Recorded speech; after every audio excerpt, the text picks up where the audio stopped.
Fala pessoal, o meu nome é Eric Seiji, eu sou acadêmico de medicina do quarto ano e hoje então eu vou dar uma aula sobre síncope do módulo clínica da plataforma Descomplicádio. A aula está organizada da seguinte forma: a gente vai passar por uma definição, depois falar da síncope neurocardiogênica, a hipotensão ortostática e a síncope cardiogênica por fim. Para a gente começar essa aula é muito importante a gente ter muito bem delineado o que é a síncope, fazer uma definição dela. A síncope, ela é uma perda transitória, súbita e total da consciência. Então, essas características é muito importante ter em mente. Ela vai ser uma perda total da consciência, sendo que ela vai ter um caráter repentino, súbito e ele é transitório. E além disso, é muito importante ter em mente que a síncope ela precisa ter duas características principais que vão caracterizá-la. A primeira delas é que a síncope ela vai ser secundária a uma baixa perfusão cerebral, ou seja, o paciente ele vai ter um episódio de síncope devido a uma perfusão inadequada do cérebro. E além disso, ela precisa ser caracterizada por um retorno rápido e espontâneo dessa perda total da consciência.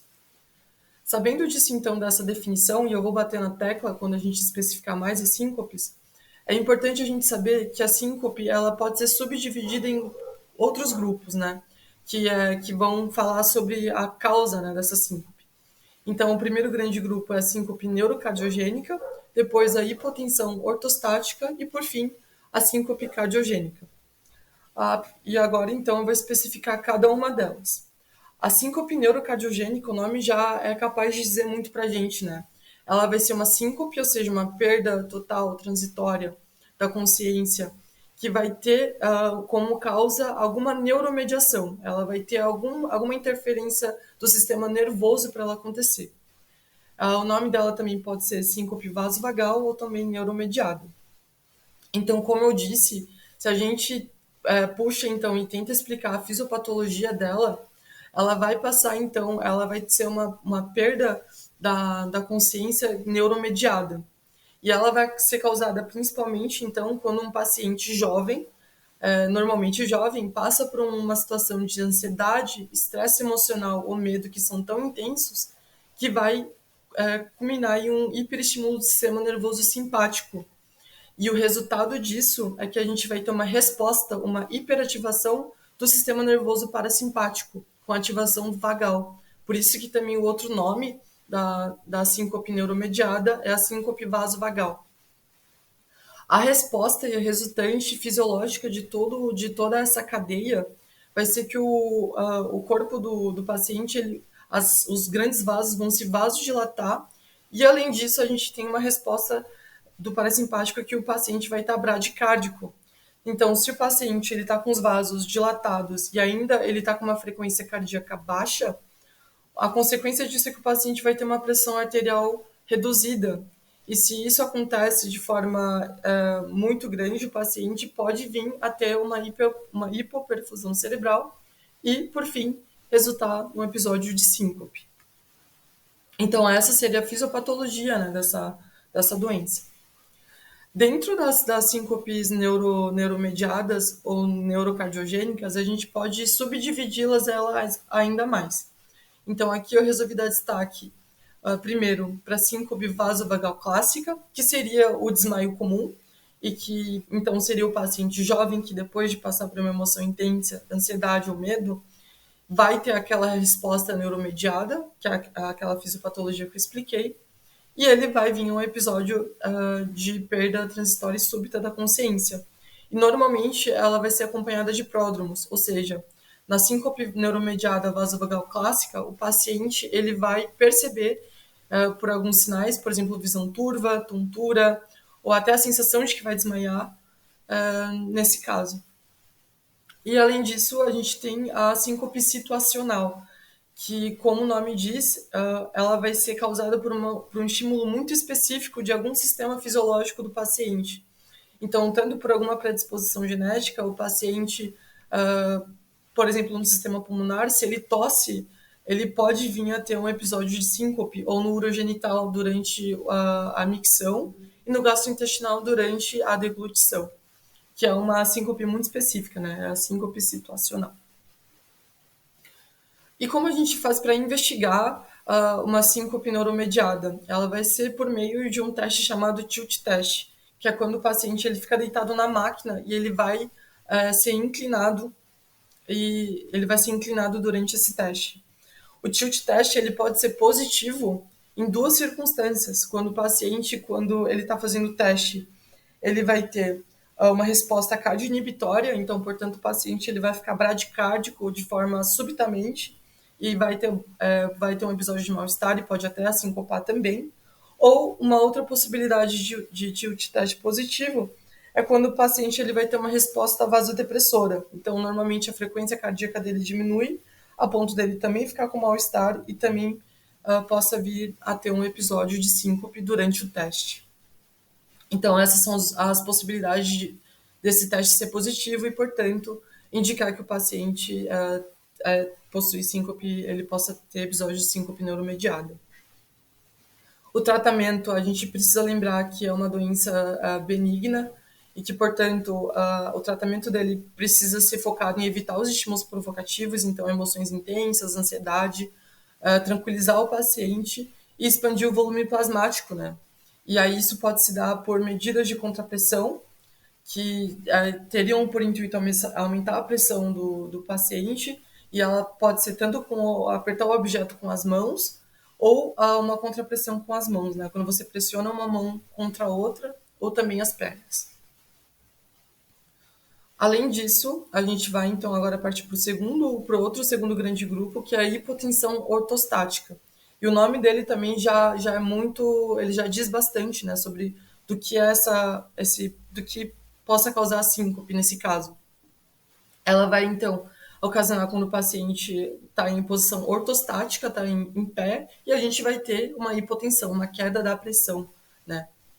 Então, falando da definição dele, a hipotensão ortostática e a síncope causada por ela vai ser causada por uma redução na pressão arterial sistólica ou diastólica dentro de um período de 3 minutos com o paciente em pé. Então, resumidamente, vai ser quando o paciente ele está deitado, está em decúbito dorsal, e quando ele se levanta, ele tem uma queda de pressão tão significativa que o paciente possa vir a não conseguir perfundir o cérebro de forma adequada e a ter um episódio de síncope. De forma resumida, seria isso, tá? Mas a definição detalhada dela é essa. E como a gente faz para investigar a hipotensão ortostática, né? A gente tem que passar pela definição dela. E a investigação dela é basicamente clínica.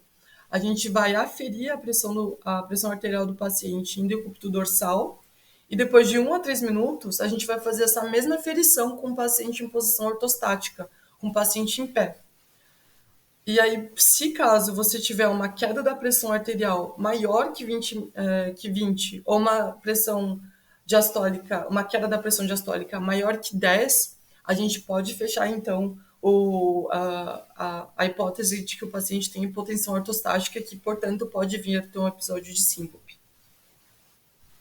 O tratamento, ele vai passar por algumas etapas, né? A etapa número 1 seria a eliminação das causas reversíveis, ou seja, a gente eliminar tudo aquilo que possa causar essa queda de pressão arterial do paciente. Então, por exemplo, se o paciente idoso ele toma vários medicamentos que possam ajudar a ter essa queda de pressão, a gente tem que pensar em reduzir essas doses desses medicamentos ou rever. Então, rever as medicações vasoativas, como os diuréticos, por exemplo, e, óbvio, também tratar as doenças de causa base que possa estar causando essa hipotensão postural. Essa hipotensão ortostática, desculpa.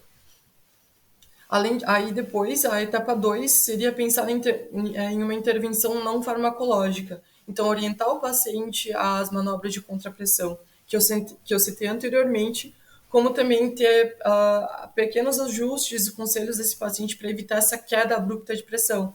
Então, a elevação da cabeça na hora de deitar, no leito, para evitar e reduzir a hipertensão supina, né, enquanto o paciente está deitado, e orientar também a fazer uma mudança adequada da posição, né, então da posição para a posição ortostática.